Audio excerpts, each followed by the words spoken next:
And remember when we were in high school and these kids who had finished came to visit us would be saying that we are not The first time I went to high school, I was still living with my dad. When I just go Man, people in high school, you see yourself like when you are getting basic needs. I remember when you will call like after high school, maybe all those things will end. And the outside life like you don't know what's next. Yeah. Your life is not planned. There's nothing. But if you look at it, guys, things have turntables. By yourself, yeah. Welcome back, everyone, to our podcast. Then tell me more. Again, and again, and again, and again, and again. Yeah, we've been missing, man. We bring to the table the one and only, the two and only, The two and only. My babe. Albert. I was recording. Albert, and you're not cutting this. No, we're not cutting. We're not cutting. I'm It's live streaming. We are at show speed. Yeah, so this time around, guys, can you believe that we graduated? Who is this one? This is Charity. Charity. Soldier girl. She's a soldier. Soldier. She's too serious. She doesn't talk. Watch her in this whole podcast. She won't talk. Not a single word. Yeah, so we graduated. How many months ago again? 5. 3, 4. 5. Very cool. When did you graduate? Oh, 5, 6. 6 months. Damn. 6. 6, 7. 6, 7, 6. Yeah, it's We been are 6 just months, man. It's been 6. Don't touch. That's what. You only touch when in the room. Stop.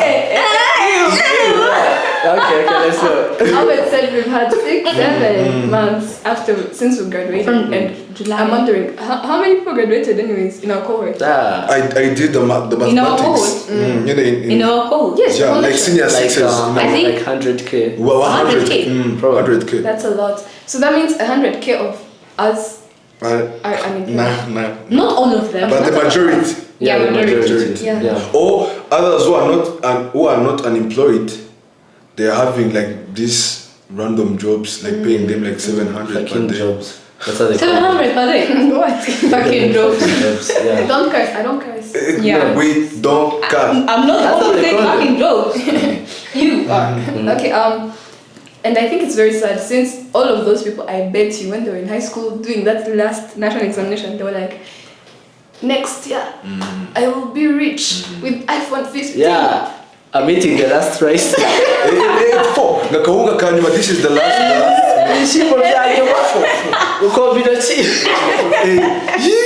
Bro, man, finishing high school was very crazy, man. Man, you like the way you perceived it. Yeah. Bro, this is a high school. You remember Musinga? Musinga, I talked about it, telling us, you think you are coming to construct a new arena? Now we are drinking water. And I think most of us were sitting here drinking water. doing pretty much. Water. Yeah. At least you know when to say it. The water. It's a water. Country water. Bako. Yeah, in Jamaica we say bako. When you say bottle, bako. Oh, it's a bako. Bako. About water. So most of us are sitting here talking about bowl of waters and not being employed like we thought. For instance, me, when I was finishing high school, I imagined myself to be tall, but I never grew tall. But that's not something I can control. Yeah. I imagine myself to be, grand fille, like big. You see, like, oh, you could get it Irish. Yeah. When you're like, oh my god, she smells so good with nails and hair and like the girl, like corporate type of lady. Yeah. And I'm here. And looking at myself right now, I'm really not what I expected to be, and it's terrible because outwardly, people expect me to perform a certain way. I go inwardly. Like they think I'm all grown up and I'm not. Physically I'm not, and even mentally I'm not to that level. And there's so many things that people expect from us. I think you've also experienced it. My mom expects me to start giving her money. which you are going You to. are not surprised. I'm not surprised. Eh? If a kid was that tall, I would expect him to be Talking about height as well. like seriously, man. Imagine you have this big kid, you know, and he's there. Yeah. He's like there in the living room scrolling. Man, I would even cane you. But man, I had a lot of expectations, man. Like my younger sister, she studies in TTC, remember? And then she, when I was still in high school, and she was also in high school, we could ask my mom pocket money, all of us. So my mom would be distributing pocket money to me and her. And my expectation was that after I finish high school, I will start providing her money. I didn't know where I'm going to get money. But I later realized that she's even like, she knows that actually she's richer than me. Like when I checked my Momo account, I'm having 2.5k. You're rich. Actually, I was having 3.5k, and then I went to open Equity Bank account. What does it? Did they ask you for money? No, they ask you to deposit 1k. Something. And you actually even have to buy a card if you want. Hey, and then you man, the thing which, if you are graduating from high school, I'm going to advise you one thing: get rid of the habits of spending. Man, Hey, go penyagaga. Remember, man, after high school, you're having some money, man. You're having some money. Remember? Like, Amanda's. Our teacher used to call Amanda's. No, he's from Sam. Yeah, remember. So if you're graduating from high school, get rid of all the habits of spending, man. And ladies. Don't stop asking money. Who asked for money? From Now, these boys. No. These boys who don't have money, they are the ones always complaining. Don't ask for the money. ones who have money, they will never say that. It means the little they have. No, men who actually have money, like you will never see an actual rich man making a YouTube video on Instagram. Yeah, that's the thing. Exactly. Like if you don't have the money, just say it. No, even the little they have, you're taking it away. No. But the richer ones, when you remove, 2.5k, there's nothing. But if you look at it, man, guys, things have turntables. Buy yourself a coke. Yeah. Go on. People are watching. If you're a girl, please. I want to give us a honestly.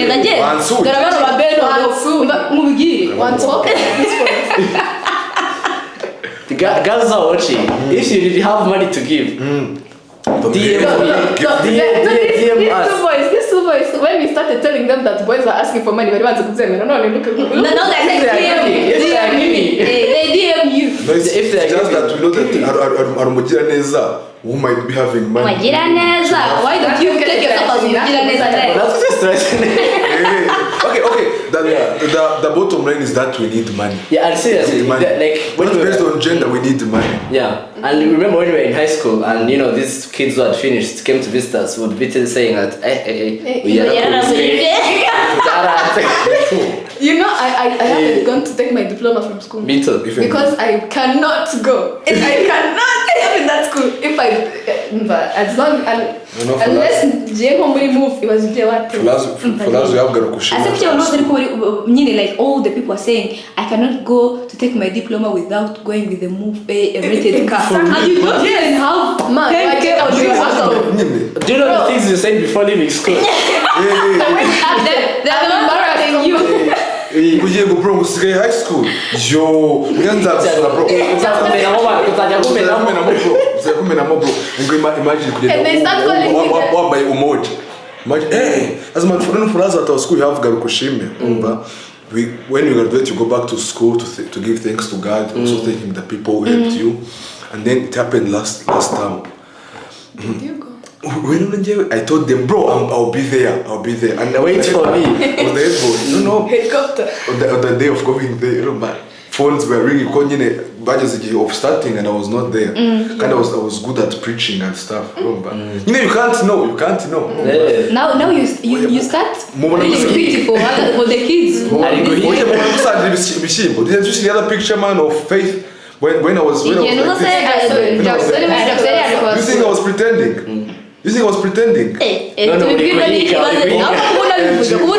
You were pretending. No, he's hunting. And he give me a chicken. Babe, help me. Excuse me. Ew. But the thing, they waited for me, man. They waited for me, but I never showed up. The good thing, I was in Mashariki Festival, the film festival.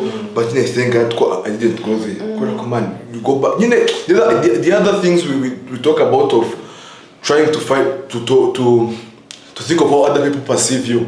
Man, imagine what I never said at our school, you go with your mattress and everything. You go to cigar. I talked about the marriage in Ibuka, because I was still a kid.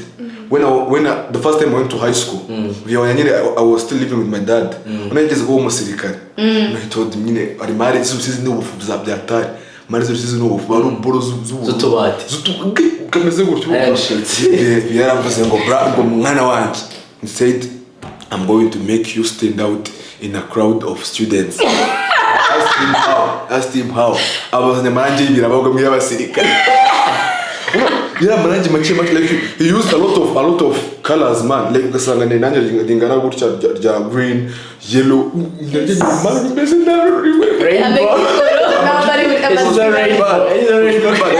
no one would ever see that. Man, our parents, we also have to talk to our parents, man. They have to treat us as... our parents, they give us the truth. However, we don't actually want to listen to it. Like for you, I was talking about how you came out of school meaning having a lot of money. For me, I was at a scholar. No money at all. No money, 0, 0, 0, 0, 0. Maybe you have like 88 on your momo, what and what. And when you reach outside, like you have already curated your life. You're like, tuzahita dukora ibi. You don't know if you have your friends, mwongozanya koko.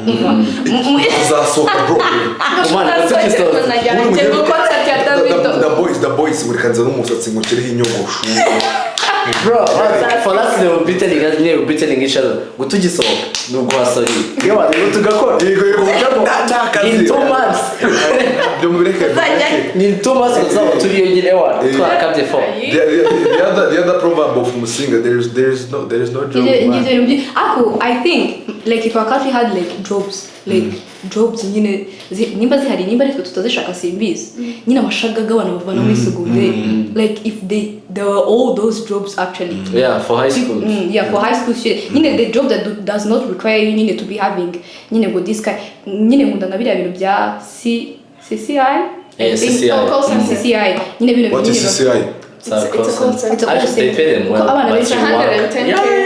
10 hours. What do they do? No, it's 110k when you're still practicing, and then 220 when you actually have a job. You work 10 hours a day. What do they do? They pick up those people for MTN. I don't know. It's an international thing, and you have to buy language. You have to. So that's an opportunity. Speak English and French. And actually, the application is opening this January. Like. It's actually open. It's open. It's open. So you go there, try your chances. 120k 2 days off a week. But the thing is, we're not saying that everyone who graduates don't have job. No. We're not discouraging anyone, but that's the reality we found outside, man. So it's better for you to graduate from high school knowing the truth. You have to be knowing the truth. Financial management. Man, you will spend 2 months, 2 weeks with your boys. Uko mamuchikugana mutegereje amanota y'icyaret. Yaba mugifite n'amayinite. N'amayinite. You still have the money of high school. Ugifite n'amayinite. Ubundi you start separating yourself after the national exam results. Usko man, you call someone, akakubwira ngo nabonye amanota wenda 52. Immediately tumusaba muri contact. Why? For sure.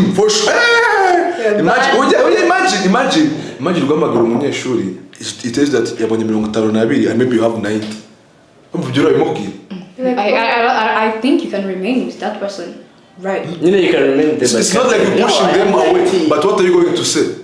No, That's how we start separating yourself. No, like in high school. Or you yourself, if you're like, oh, I'm so sorry, me. In high school. But I think unless maybe umuntu yarasanzwe that knowledgeable and then everybody deserves. What I'm saying is that maybe it's so easy. Like if you already know, you are not. What I'm saying that in high school we even laugh when you get 0. There is no problem. Yo, you got 0. What did you score? But no, the national exam. Like if you have a kid, if you started with someone and then after national exam. Man, that's so traumatizing. That's terrible. Actually, I think I have kind of like a story that's similar like that. You lose even how to even ask that person to you want to share from other friends. And then you talk to that person you don't even know how even to say maybe sorry bizagenda bite because again at the end of the day amanota tubona our diplomas okay they count but sometimes we have different destinies. Sometimes that person who have 90 on the diploma ashobora kugira wenda kure mu buzima cyangwa akagira na hasi mu buzima. But the thing is, don't fail willingly, man. Yeah, don't fail willingly. Because there's someone who gets 60 or maybe who fails and you say that actually I would be surprised if you passed. Don't fail willingly. You can pinpoint when he changed. Don't fail willingly. Yeah, but again at the end of the day there's this reality that hits us regardless whether you go to 90, 52 or what. If you don't have like real life skills would you mentally ready for whatever that's coming and you're like I'm going to do this and this 1 week 1 month you're at your home what you don't even know what to do and you don't even have anyone to ask what's happening kuko n'ubajije wese arakubwira ngo simbizi cyangwa bizacamo wait and then ugasigara muri ya dilemma yo kuvuga ngo eske wenda hari abana benda batangiye kubona ama university abe hanze cyangwa hehe kubona batajya kugenda cyangwa abandi babonye n'utwo tuzi turi kubishyura neza and then you like ubuzima bwanjye bimeze bite. But that's true, but some doors open and others close because of that. And high school, man, people in high school, you see yourself like when you are getting basic needs. I remember when you were like after high school, many of those things will end, and you don't. I was once like that. In high school, I'm going to do what is required of me, but I'm not going to go the extra mile to be better at something, and that's a problem because you could have gotten you could have got from B to C. Honestly, I think high school is good for us. No go to Taiwan. Like everything is provided to us. Food is there for you. Like everything is arranged for you. And the outside life, like you don't know what's next. Your life is not planned. Some people are struggling with money. And you just, it's crazy. The people I like, man. I like the people from coding. Harukunu, you find a boy, urumva, in high school he's so cool. Go bro man, ngonjewe chaza ngunikiraga football, nkajya muri prep bibi bakambona. That's very very good. But I'm not judging. I'm not judging, but for me, from my perspective, the kids from coding, they graduate having attended a lot of competitions. Like for them, they're coming from high school by Tabaja internships. And what I'm saying is that you can't compare yourself to the kids from coding, but you can engage in as many things as possible. Like an example, you can try debate, not for the sake of winning debates, but who knows the connections you get from there. You might go, like for me, I was a debater, but my ultimate goal wasn't, like I even came at your school, Gashora. I went to Musanze. I talked to the people from there. Gorillas. The thing. I knew that my English wasn't that good, so I told the judge that for me I'm from Musanze, so if I shoot the buffaloes, bear with me. But the thing is, I never went to debate for the sake of winning debates. But who knows the people I met there? Your network is your net worth, man. So engage in many things that will help you to go out of high school, but you go out of high school having people. Most of the people they graduate from high school and they find themselves starting all over again. But the kids from coding, they're already continuing, man. That's even why we thank Isomo Academy for admitting us. No, we said that we struggled a lot, but Isomo Academy, and also the application is open. You can also apply in Isomo Academy. I encourage you to apply. Yeah. So what is website? The website. We are going to pin the link in the description. So what Isomo Academy helped us is that, like, it separated us from the brutal reality, and it made us experience reality one step at a time. Yes, we are treated as mature people, but they know the reality and they help us to experience it one step at a time. But so if there's an opportunity, like people who are still in senior for applying Isomo, if you go to the other things of debate, Dreamers. go, man, you make connections, man. But if you don't, you struggle. Actually, another thing with someone, you have a family to go like the whole journey. To navigate. Man, people in high school, like most of them, you don't talk to them anymore. And it's not that you don't want to. You talk to them, they wakakurya sini. Or even because maybe of the environment that you're in or what you're feeding your mind. You go to these people, when you start talking, you're not on the same page. Bakavuga ibintu kumva kumvikana nabo, and then you're like, I'm not going to talk because they're not going to understand anything. And they're like, maybe I should leave it here or whatever. Or they feel like, hey, where was your Isomo is really good, man. Actually, this podcast is turning into Isomo. Like an example, I started at Rugwamaganida's school. Rugwamagan. She started in Bugesera, Gashora, Kigali. Chigali, and then we are connected right now. And I bet there are a lot of kids we started from since high school, senior one, and we not still together. So the good thing is that, man, we don't have money, like, but we're trying to figure out life together. So try to make as many friends, like good friends, meaningful friends, meaningful connections as quick as possible. Actually, you're talking about friends, and I remember when you reach in every environment, or when you're transitioning from here or to there, maybe you're coming from school, and then now your people expect you to be an adult, to have responsibility, to take on everything. And then when you reach there, now you're trying to find friends. You don't want to be alone, and then you're getting each and everyone that you have. And in the long run, those people you're just picking up, it becomes very hard for you, like, to cut them off. Yet are we on the same ground? We have the same standards or same principles, even goals or even vision. You take them into your life and they are pulling you down. You tell them everything, they are naysayers. Hey, just blah blah blah blah blah. Or they do it willingly. Or they they just want it to bring you down. To bring you down. So I would say, adulthood, no one is going to tell you to navigate it in this way or what. But the good thing, if you're in an environment that allows you at least to even navigate or even give you like a blueprint, and for you maybe you maneuver around trying to find your own ways. There's this thing, timetable. I used to see some tables and I'm like, hey, why are they giving me a timetable, what and what? But now I look at it and I'm like, timetable. You wake up, you have time, you have a lot of things to do, but you don't know what to do. So after breakfast, sleep time. Just every time, man. Now I'm waking up the same time I woke up in high school. I'm sleeping later than I slept in high school. And I was always complaining, fighting with the petrol. You say after high school, I'm going to sleep. To sleep. Yes, you sleep for the first 2 months. 2 days. 2 months. Did you sleep 2 months? When you're waiting for the months of but if you leave your parents, they start knocking on your door. Or they give you that look. They eat before you, bagahita bashyira ibiryo on the table, bakaza bakakwicara imbere. They say nothing. Ukabona nka petit frère wawe akakurira mu kamongo.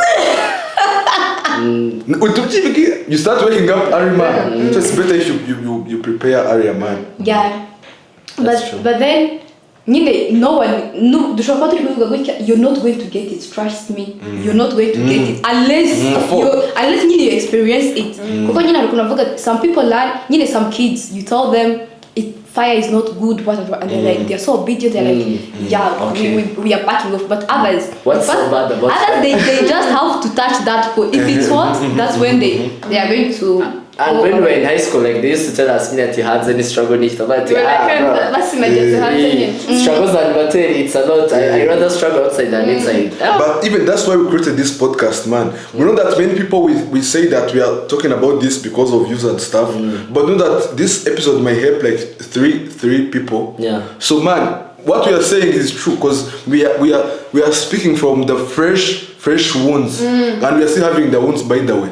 So we are not lying, man. We are not lying. Yeah. So if you're coming outside of high school, know that muntu uzakwitayeho biriya bintu byo kugenda nyine ngo WhatsApp share ngo people are going to work, they don't care.